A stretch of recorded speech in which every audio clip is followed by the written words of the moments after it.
Hola, hola, Dios te bendiga mucho. Qué bueno es poder compartir otra semana, otro tiempo donde damos la cabida al obrar del Espíritu para que Él produzca en cada uno de nosotros una renovación en su iglesia, en todo el continente, que está tan necesitada de una renovación continua del obrar del Espíritu Santo, y que en definitiva vos y yo podamos convertirnos en odres nuevos, para que el vino del Espíritu Santo fluya, no se pierda, no reviente las estructuras viejas, sino que el vino del Espíritu no sea detenido ni demorado por nada.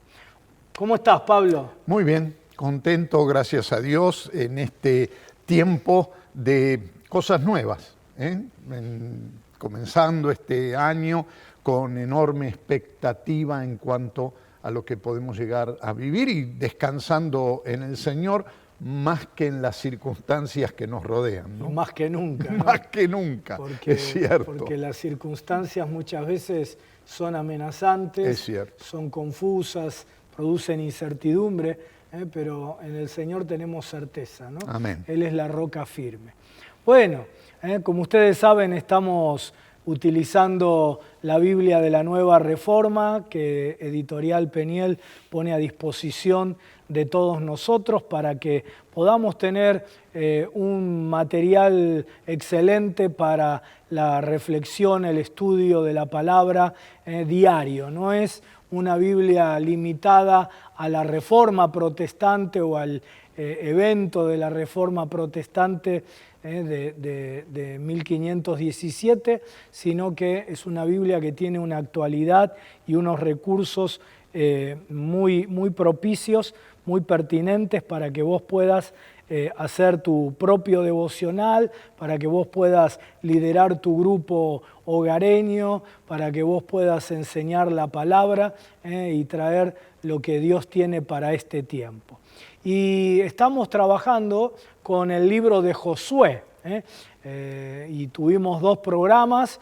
En el medio tuvimos el programa con los muchachos. Que fue un éxito, sí, yo estoy sí. sorprendido, y ¿no? Decía Pablo recién, nos dejaron la vara alta, ¿no? Así que vamos a ver si damos la medida, o por lo menos nos acercamos, ¿no?, a la medida que dejaron Sebastián y Gaby. Pero fue una linda experiencia que esperemos poder repetir con otros invitados, ¿no? De verdad, estuve pensando, Pablo, y no es tan sencillo encontrar invitados que puedan enriquecer la charla, el conversatorio. Sí.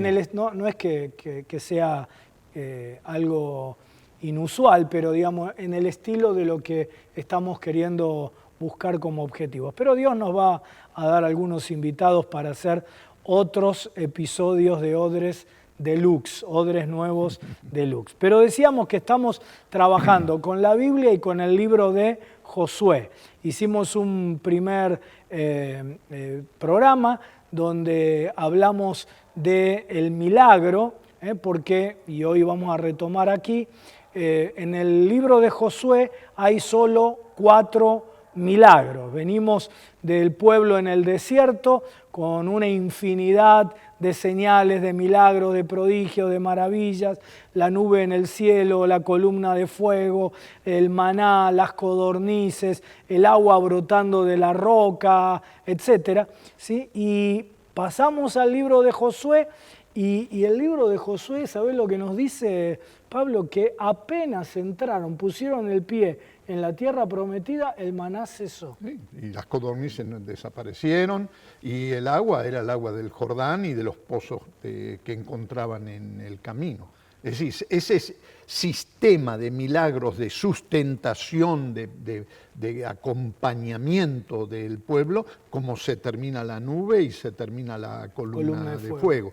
Todo ese escenario sobrenatural que durante 40 años fue parte de la experiencia cotidiana del pueblo, con el cruce del Mar Rojo y entrando a la tierra prometida, se termina.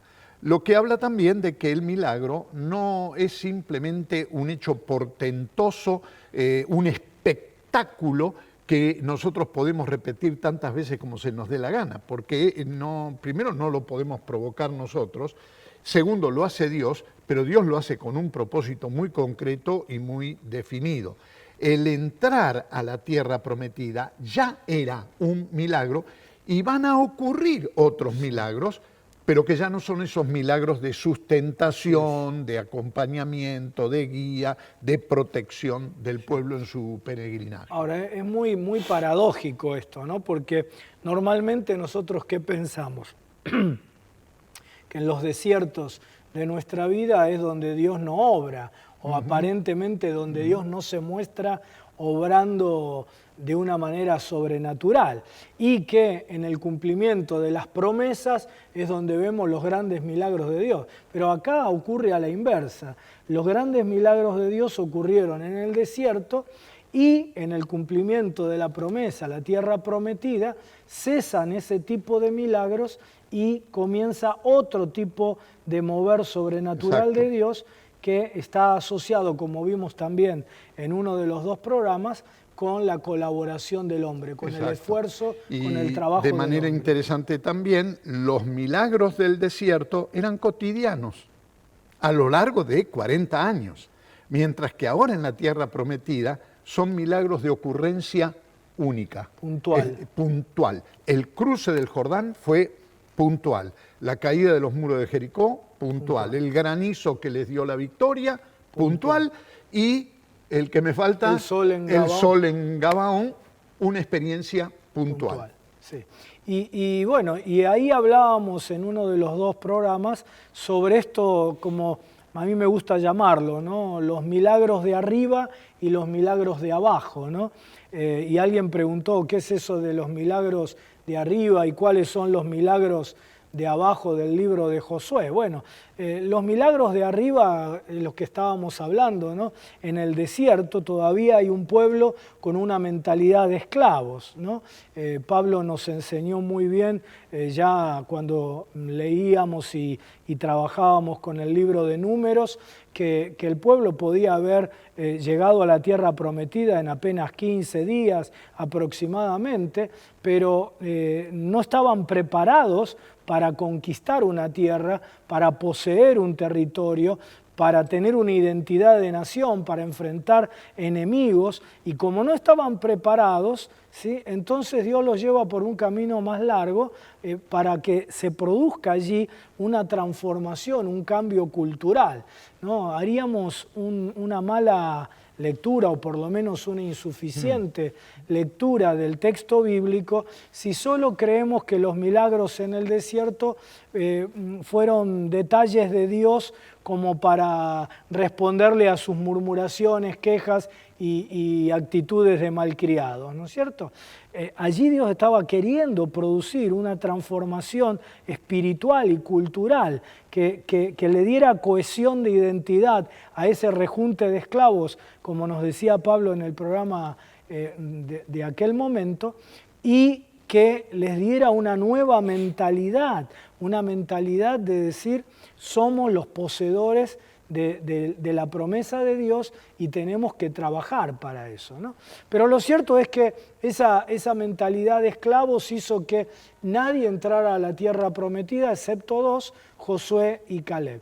Cuando Josué se hace cargo ahora del liderazgo del pueblo y conduce el proceso de conquista de la tierra, allí aparecen estos 4 milagros que me gusta decir de abajo, porque los otros eran quejarse, murmurar, y Dios le daba el maná. Sin que ellos hicieran nada, les llovía maná. Milagro de arriba. ¿Sí? Sin que ellos hicieran nada, les caían las codornices. Sin que hicieran nada, les brotaba agua de la roca. Sin que hicieran nada, la ropa no se les gastaba, el calzado no se les gastaba. Qué bueno sería con lo que vale hoy la ropa, ¿no es cierto? Lo caro que está todo. Bueno, todo de arriba, ¿no? Todo de arriba. Nada donde ellos colaboraran con una participación. Son milagros de supervivencia. Pero ahora cruzan el Jordán y empiezan los milagros de conquista. Así es. Y Dios tenía que preparar ese pueblo. hay algunos detalles, Carlos, que cuando leemos las Escrituras se nos escapan. Y obviamente se nos escapan en parte porque no tenemos un conocimiento más profundo del contexto, como deberíamos tener. Pero pensemos que este pueblo pasó 40 años en el desierto, como ya lo dijimos en algún programa, viviendo en un estadio cultural, en una suerte de edad de piedra. Sus herramientas eran de piedra, no, ya lo discutimos esto y lo explicamos, sí. No conocían la metalurgia, estaban en un estadio cultural previo, manejaban la piedra, manejaban la madera, tenían instrumentos de madera, pero tenían que hacer frente a culturas como la cananea y más tarde los filisteos y otros pueblos, que ya estaban en un estadio cultural superior de manejo de metales, por lo menos ya manejaban el bronce y en algunos casos más adelante el hierro. Lo cual tecnológicamente era una diferencia astronómica. ¿Cómo iban a conquistar una tierra que tecnológicamente estaba, los pueblos que la habitaban estaban en 2, 3, 4 niveles culturales superiores al que ellos se encontraban? Dios tenía que hacer un milagro ahí, pero ya era un milagro de conquista. Tenía que capacitarlos para poder conquistar la tierra y poder desarrollar de la noche a la mañana nuevas tecnologías que ellos ignoraban. 1. 2. Cuando se termina el maná, este pueblo tiene que pasar de una cultura neolítica primitiva a un neolítico sedentario, de un neolítico nómada a un neolítico sedentario, y con ello aprender la agricultura. Pero la agricultura, vos no ponés un grano de trigo y a la media hora tenés el pan caliente. Tenés que aprender lo que se llama la economía, la administración de la paciencia. Tenés que esperar 6 meses, 8 meses o más antes de llenarte la barriga con el producto de la tierra. Eso hay que aprenderlo. A la humanidad le ha llevado miles de años aprender eso. El pueblo de Israel lo tuvo que aprender en muy poco tiempo. De golpe. Y la otra cuestión revolucionaria también, que tiene mucho que ver con lo tecnológico y que no se puede explicar a menos que sea un milagro de Dios, es que tenían que aprender las técnicas militares.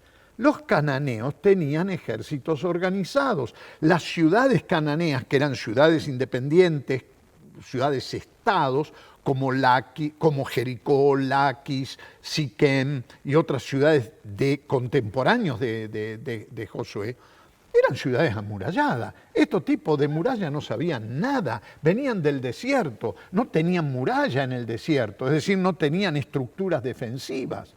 No eran residentes, eran nómadas, iban de pozo de agua en pozo de agua, de un lugar a otro dando vueltas, girando en el desierto, pero nunca construyeron ninguna estructura permanente. Los muros de Jericó, los cimientos de los muros de Jericó que se vinieron abajo con Josué y el pueblo, todavía están hoy. Si vos vas a Jericó, gracias a Kathleen Kenyon, una dama británica que los exploró en una aventura, en una historia espectacular, la de Kathleen Kenyon, ella descubrió la Jericó de la conquista. La ciudad más antigua. La más antigua, porque arriba hay como 7, 8 ciudades edificadas. Las distintas capas arqueológicas. Hasta que ella llegó a la Jericó bíblica. Impresionante, porque yo recuerdo una fotografía de una escalera partida por la mitad, como si un terremoto lo hubiera mandado abajo, y restos de fuego por todos lados en ese nivel. Esto es lo que Kenyon descubrió y está publicado, y hoy nadie duda de que algo pasó en Jericó allá por el año 1280 más o menos. Bueno, las fechas varían, pero sí. Entonces, estos son milagros donde, como vos decías, son de abajo porque el ser humano participa, pero la acción sobrenatural de Dios es increíble. Ahora, porque este ser humano jamás hubiera podido pasar de una cultura nómada a una cultura cultivadora, de una edad de piedra, aunque sea un neolítico, pasar a un manejo de metales, a una edad de bronce o de hierro, o de estrategias militares como construir ciudades amuralladas y tener todo un ejército organizado, además de que estos cananeos tenían una estructura social política muy desarrollada. Tenían reyes, Israel no tenía rey todavía, tenían ejércitos, tenían un sistema religioso con sacerdotes y todo lo demás. Israel no tenía nada de esto todavía. Venían del desierto. Pensemos que nunca habían tenido ni siquiera una batalla.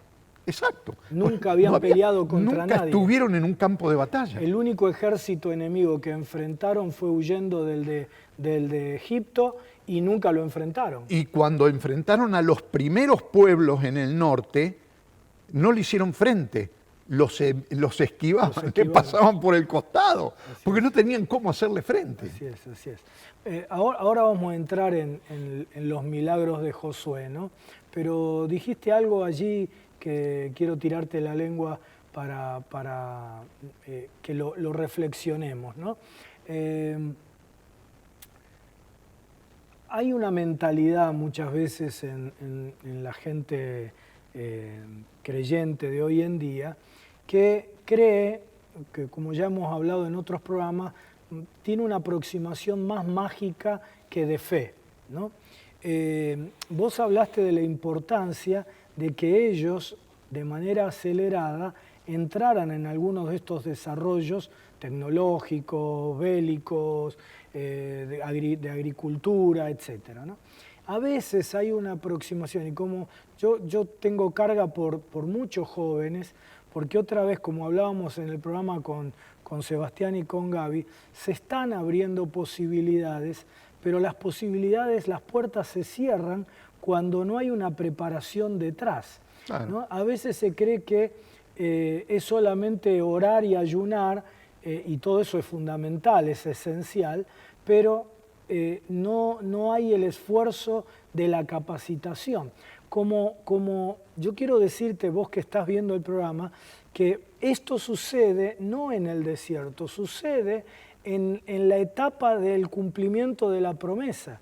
Si vos querés que promesas se cumplan en tu vida, promesas de extensión, de expansión en tu vida ministerial, en tu vida laboral, en tu vida económica, familiar, etcétera, por favor, vos tenés que saber que en el cumplimiento de las promesas se acaban los milagros de arriba, cesa el maná y empieza la colaboración entre Dios y el hombre, ¿sí? Y ahí vos tenés que aprender la agricultura, y ahí tenés que aprender el desarrollo tecnológico, y a Israel le llevó siglos poder hacer ese upgrade tecnológico, y tenés que aprender los elementos del combate y todo lo que hemos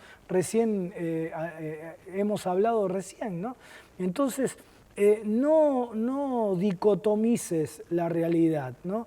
Es decir, la realidad no es el espíritu por un lado y lo otro por el otro, lo material, lo científico, la capacitación, ¿no? Desde el momento en que le entregamos nuestra vida a Cristo, toda nuestra vida es una. Hay una integralidad de la vida, la división entre lo secular y lo sagrado desaparece, todo es sagrado y todo es secular. San Pablo dice, todo es vuestro, el mundo es vuestro, ¿sí? Entonces, por favor, para el cumplimiento de las promesas, no sigas con mentalidad de desierto, ¿sí? En el desierto está bueno orar, llorar, clamar, pedir, y que Dios obre. Pero en el cumplimiento de las promesas que Dios nos ha hecho, necesitamos hacer nuestra participación, y especialmente cuando se trata de situaciones puntuales. ¿Cómo me gustaría a mí saber que la vacuna más efectiva contra COVID fue desarrollada por un creyente. Oh, qué Y maravilloso. que Dios, a través de ese creyente, hace el milagro de liberar a la humanidad de una plaga como esta. Entonces, a menos que haya un creyente en el campo de la ciencia y de las ciencias más desarrolladas, una vacuna no te la inventa, primero no te la inventa un solo científico, y no se inventa por casualidad, no se descubre la vacuna contra el COVID como Dunlop descubrió el caucho, de pura casualidad, porque se le quemó no sé qué y apareció el caucho.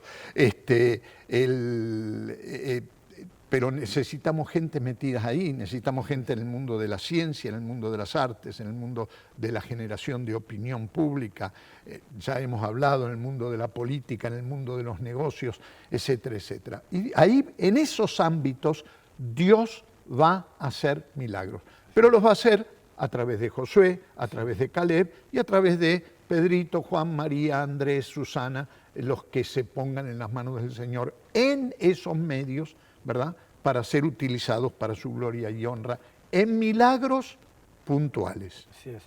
Y entonces en el libro de Josué tenemos esos 4 milagros que, entre comillas, los hemos llamado de abajo, ¿no? ¿Por qué? Porque no, hay una participación humana que se asocia con la obra sobrenatural de Dios. ¿Y cuáles son esos 4 milagros? Bueno, yo los llamo así, Pablo, los tengo como para el mensaje, ¿no? Para el bosquejo homilético, ¿no? Número 1, el milagro del agua, que fue el cruce del Jordán. Que ya hemos considerado. Ya lo hemos considerado. Número 2, el milagro de la tierra, que es las murallas de Jericó. Número 3, el milagro del aire, granizo que cae para vencer, para que el pueblo de Israel siguiera persiguiendo a los enemigos y los derrotara definitivamente. Y número 4, el milagro del cielo, cuando Josué dice que el sol se detuvo en Gabaón. Entonces, los 4, ¿sí?, en los 4 se requiere la participación humana. No se abría el Jordán hasta que los sacerdotes no se mojaran los pies, o se mojaran los pies, ¿sí? El milagro de Jericó, los muros no caerían hasta que ellos no dieran las 13 vueltas, ¿sí?, alrededor del muro, ¿sí? El milagro del granizo fue para que el pueblo de Dios persiguiera a los enemigos, no fue para derrotarlos definitivamente, sino para que el pueblo de Dios persiguiera a los enemigos y los venciera finalmente de manera definitiva. Y en cuarto lugar, el milagro del sol fue otra vez luz para que el pueblo de Dios pudiera prevalecer en la batalla, pero tuvieron que batallar, tuvieron que guerrear, ¿no? Entonces, Josué nos presenta un obrar sobrenatural de Dios con algunos elementos maravillosos. Uno, son milagros no para zafar, no para emparchar, no para decir, pastor, óreme que estoy otra vez endeudado. No, son ahora para avance, para conquista, para la toma de territorios. Son milagros para el cumplimiento de promesas, ¿sí? Uno se debe preguntar si pasa el tiempo y uno tiene certeza de que Dios le ha prometido algo. Bueno, por lo menos uno debe preguntarse, ¿será solamente que tengo que seguir esperando o estaré demorando el milagro porque mi participación en la asociación con Dios para el milagro no es la adecuada? No he dado... no he hecho mi parte, no he hecho la milla extra para que esto ocurra, ¿no? Y el tercer elemento riquísimo de los milagros del libro de Josué son que en todos hay una manifestación de la victoria que hace que el pueblo se sienta, madure, crezca, aumente su fe, afirme su identidad como pueblo. La victoria no es solo la victoria que Dios me da, la victoria es la que yo también en las manos de Dios conquisto, ¿no? Sí. ¿Puedo agregar dos Sí. o tres cosas Sí. a este excelente esquema que estás trazando? La primera es que en el caso de los 4 milagros que se describen en Josué, hay una palabra de Dios previa.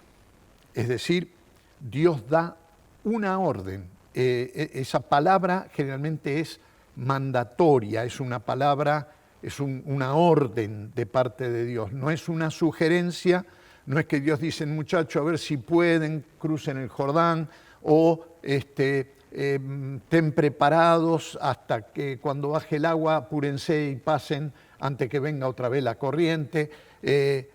Dios da una orden, les dice crucen, les dice rodeen la ciudad, les dice esperen que voy a intervenir de una manera poderosa, pero salgan al campo, no esperen que caiga el granizo para salir de donde viven, hay un mandato de Dios, ¿verdad? Y en la batalla, como vos dijiste, los tipos ya estaban en la batalla.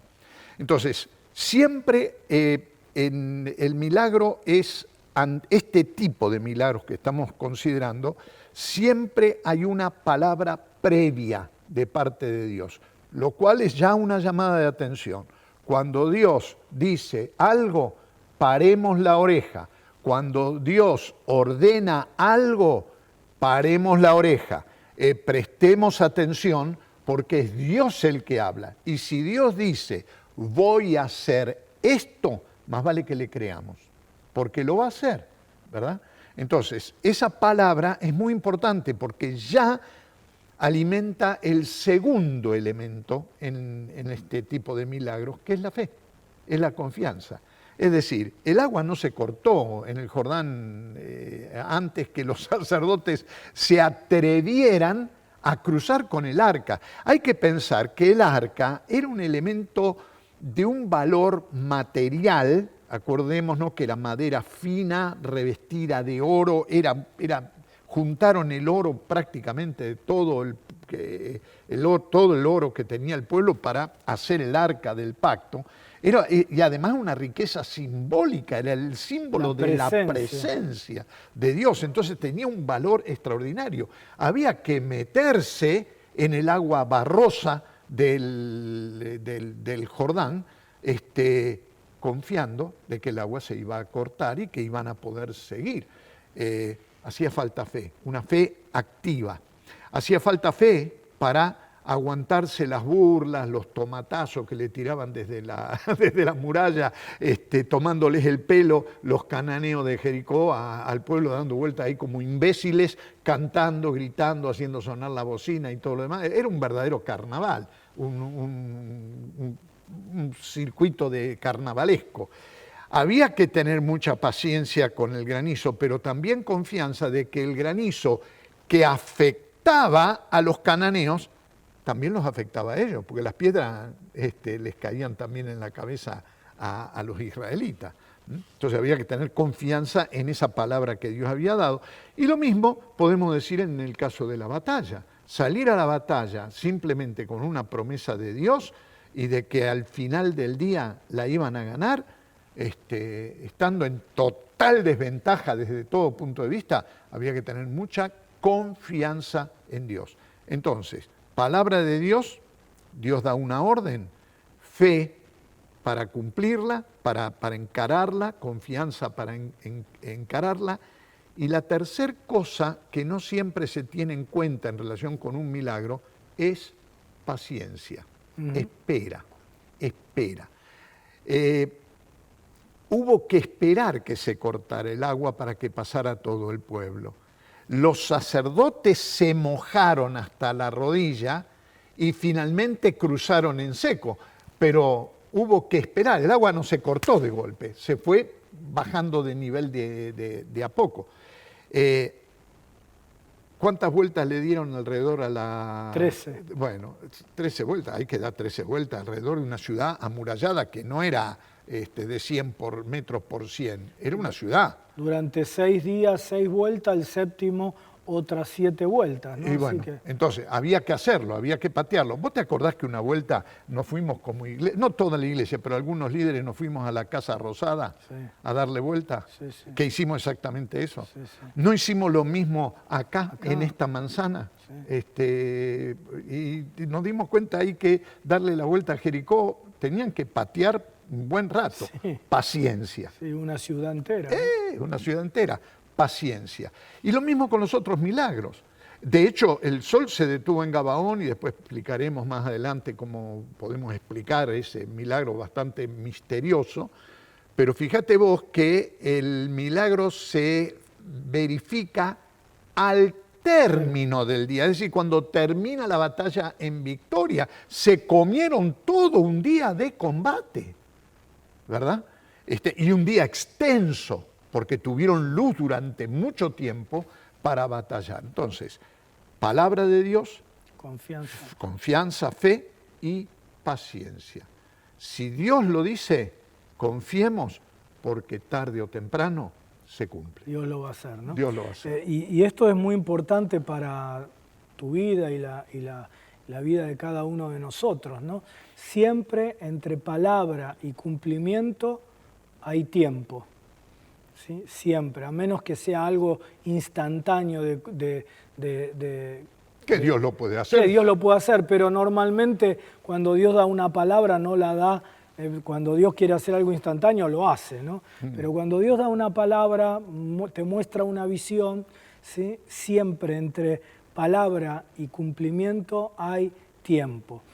Y estamos otra vez en el libro del cumplimiento de la promesa, ¿sí? Entonces, cuando vos pensás en las promesas que estás persiguiendo en fe, en las promesas que creíste cuando sentiste que Dios te hablaba, cuando alguien te dio una palabra profética, cuando con tu familia se pusieron a orar y en el poder del acuerdo interpretaron que Dios quería algo para la familia en este tiempo, en ese contexto de cumplimiento de promesa, con lo que siempre tenemos que batallar es con esto que dice Pablo, ¿no? Con el tiempo, porque empezamos con entusiasmo, tenemos la palabra subrayada, resaltada en la Biblia, le ponemos la fecha al margen de la página, ¿sí? y oramos y creemos, pero cuando el tiempo comienza a pasar y aparentemente la promesa todavía no se cumple,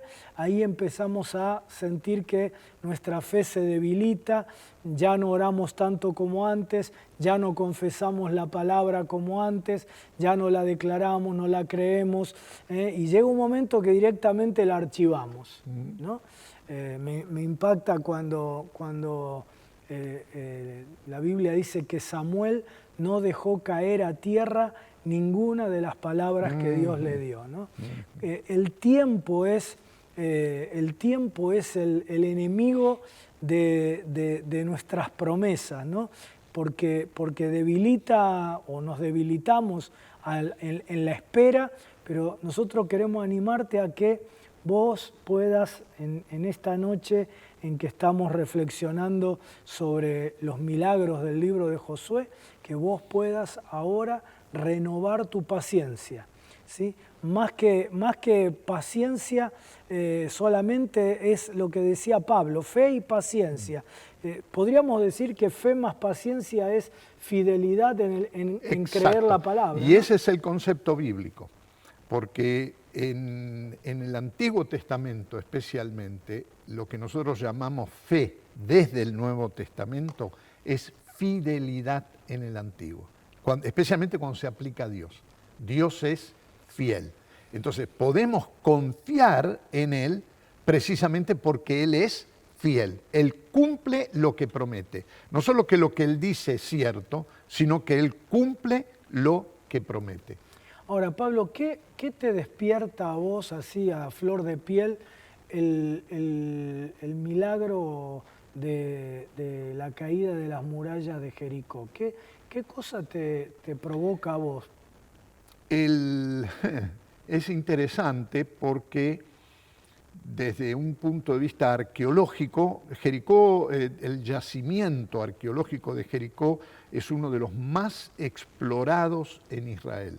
Ya desde el siglo XIX, varias expediciones británicas, francesas, alemanas, de distintas universidades y establecimientos estuvieron explorando Jericó. Yo mencioné a Kathleen Kenyon, porque realmente era una mujer y merece ser honrada, porque la tarea de arqueóloga en una tierra tan complicada como es Palestina, aún a principios del siglo XX, merece ser subrayada. Pero ella es la que descubrió lo que se supone fueron los cimientos de la ciudad de Jericó. Se dieron varias explicaciones desde el punto de vista arqueológico. Una de las más comunes es que ocurrió un terremoto, otras es que ocurrió un incendio, quizás terremoto e incendio, las dos cosas, porque como dije antes, hay señales de sismo y señales de fuego en ese estrato arqueológico, en ese nivel arqueológico, y probablemente estos hayan sido los medios que Dios utilizó para la acción. Recordemos lo que ya dijimos varios programas atrás, de que el milagro no consiste en la mano de Dios bajando del cielo y haciendo esto o aquello, sino que Dios usa medios comunes, pero que el milagro está en el momento en que esa acción redentora de Dios hace falta. ¿Te acuerdas que habíamos hablado de la diferencia entre Joronos y Kairos?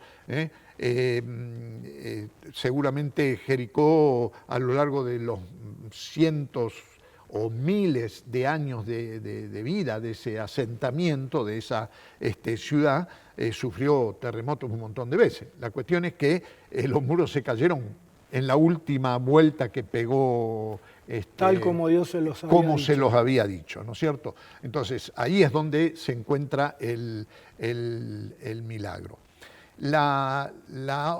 Fuera del elemento arqueológico o la explicación arqueológica o que dan los arqueólogos de lo que ocurrió allí, está el hecho del valor simbólico de ese milagro, porque lo que cayeron fueron muros. Jericó tenía una muralla bastante, a la luz de los cimientos, una muralla bastante sólida. Sabemos también por la arqueología que una ciudad hermana como era Hebrón, que la conquistó Caleb, el comandante que iba junto con Josué, tenían murallas de 6 metros de espesor. Esto significa piedras alineadas en las dos caras exteriores, rellenas de escombro, de tierra y todo lo demás. Eso y de 7 metros de altura, eso no lo movés, pero hoy no lo movés con una topadora, lo único que podés hacer es dinamitarlo, y sin embargo se vinieron abajo. Evidentemente eso fue un terremoto, tiene que haber sido un terremoto, porque otra cosa, y una cosa que lo sacudiera bastante bien. Pero está el valor simbólico de eso. Tenemos que pensar algo de lo que ya hemos sugerido, que un pueblo que durante 3 siglos conoció estructuras monumentales porque las construyeron ellos mismos, fabricando ladrillos para el emperador en Egipto, el rey de Egipto, pero que ellos no construían para sí mismos. Durante más de 3 siglos vivieron en chozas de barro y paja, ¿verdad? Y además tuvieron 40 años en el desierto, donde no construyeron nada, porque lo que tenían eran todo viviendas móviles, y carpas. Esa era la generación que nació en el desierto, la que no vio los edificios de Egipto ni sabía cómo hacer un ladrillo, no tenían la menor idea de cómo fabricar un ladrillo. Entonces, cuando los tipos se enfrentan a esa tremenda estructura, era el imposible de los imposibles, y Dios lo mandó abajo. Entonces, hay un valor simbólico, digo simbólico porque no se me ocurre otra palabra, pero hay un valor, digamos, que expresa una metáfora, pero real, que expresa el poder de Dios, de que no hay imposibles que Él no pueda demoler para darnos paso hacia adelante. Y es interesante que cada milagro de estos puede ser interpretado de esa manera. Porque para estos criados en el desierto, cruzar un río como el Jordán, si vos y yo vamos al Jordán hoy, a la altura de Jericó, la pasamos de taquito, porque sabemos nadar. No, tampoco es muy profundo, lo más profundo debe ser 1,20 m a esa altura más o menos. Pero no le tenemos miedo al agua. Pero estos tipos se criaron en el desierto, donde la única agua era la que sacaban de algún pocito y de la roca.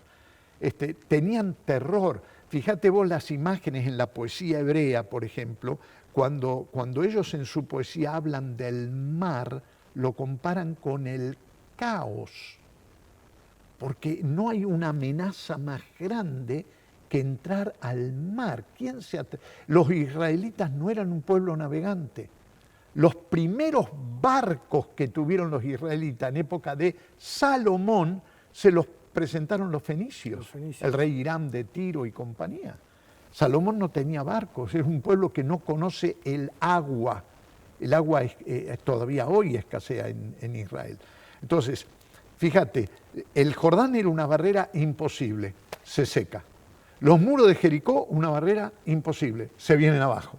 Y así sucesivamente. Sí. Ahora, fíjate que Josué y Caleb son dos de los espías, son los únicos dos que cuando Moisés envía a los espías a inspeccionar la tierra traen un informe de fe, un informe positivo. Los otros, lo primero que dicen, pensando en Jericó, ¿no? Vimos ciudades fortificadas, ¿sí? Amuralladas. Imposible. ¿No? Entonces, lo primero que Dios hace es derribarles el primer fantasma. Exacto. ¿No? Que es la ciudad amurallada, ¿no? El enemigo que es invencible, ¿no?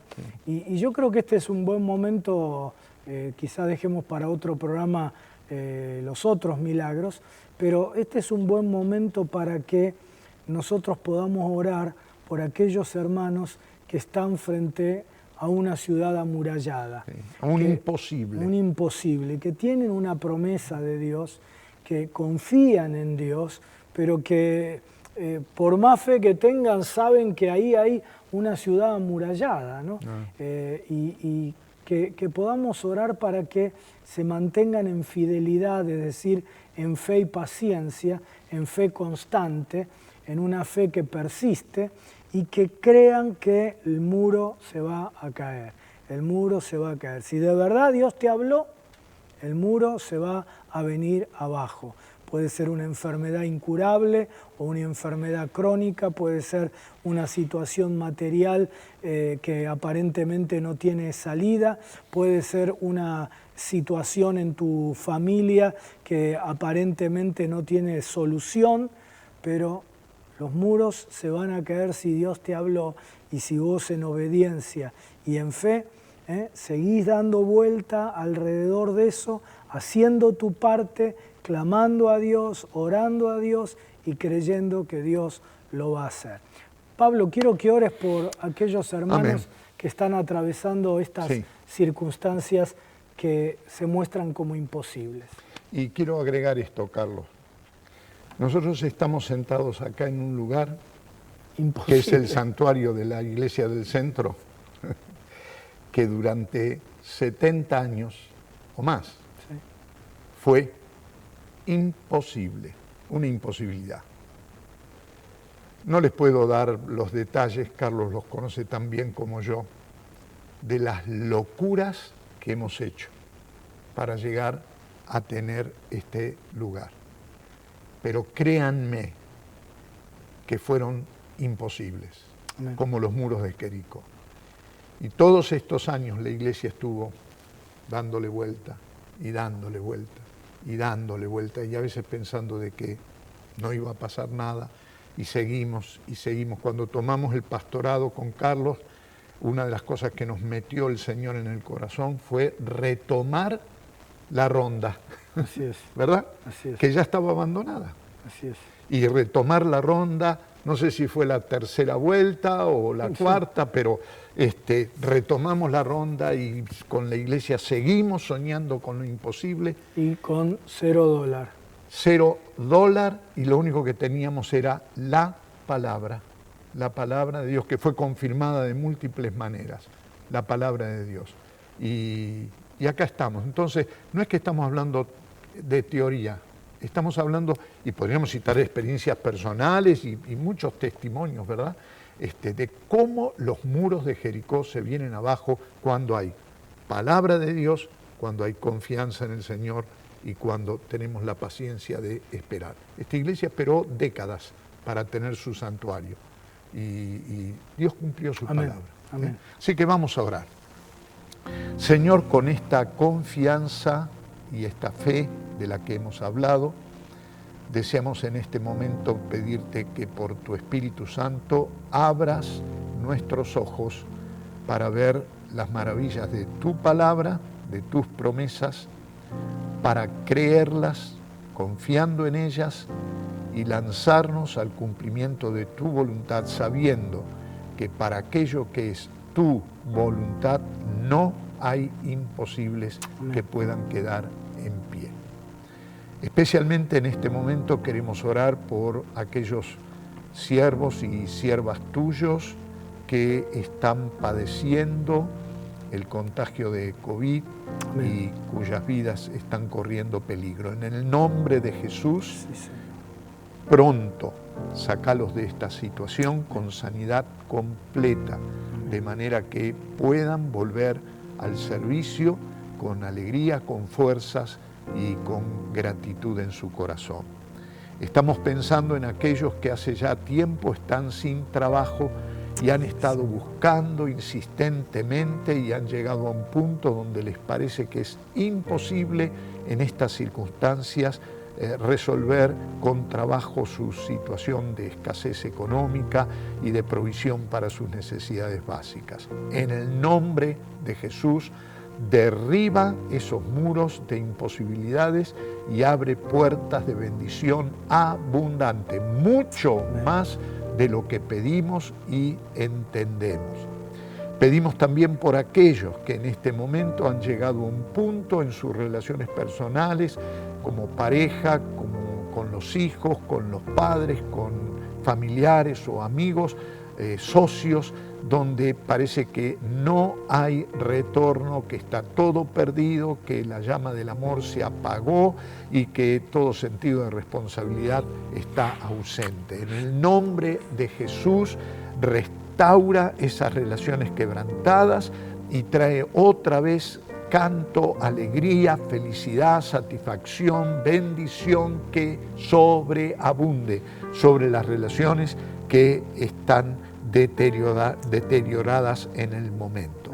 Que frente a cualquier circunstancia que se nos presente, y por cierto que son muchas, en estos tiempos de tanto conflicto, de tanta vulnerabilidad, en el nombre de Jesús te pedimos, Señor, que operes tus milagros, no solamente animando nuestra fe, sino también dándonos la paciencia para esperar la acción redentora tuya en el momento oportuno. Que no decaiga nuestra fe, que no decaiga nuestro ánimo, que no entremos en desesperación como los incrédulos, ni caigamos en depresión como los que carecen de esperanza. Que nosotros podamos mantenernos en pie, aguardando la manifestación de tu poder a nuestro favor para la gloria y la alabanza de tu nombre. Esto lo pedimos, Señor, en el nombre de Jesús. Amén. Amén. Amén, amén, amén. ¿Y qué te parece si cerramos este momento haciendo un breve ejercicio espiritual? Cerrá tus ojitos y reviví una palabra que Dios te había dado, que sabés que era de Dios, una visión, un sueño, un proyecto, un mandato, una directiva de Dios, y que el paso del tiempo intentó abortar. Pero ahora vos vas a darle nuevamente vida.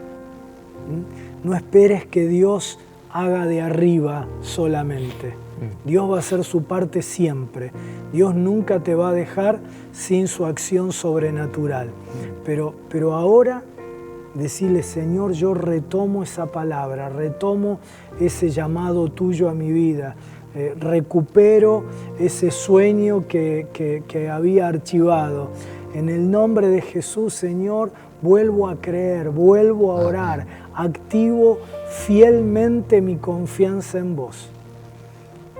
Y creo que voy a tener la promesa cumplida. Mi tierra prometida me pertenece en el nombre de Jesús. Que así sea, Señor. Amén. En el nombre de Jesús. Amén. Amén. Bueno, Dios te bendiga mucho, que tengas una semana de vueltas alrededor de tus murallas y también de victorias en Cristo Jesús. Nos encontramos la semana que viene.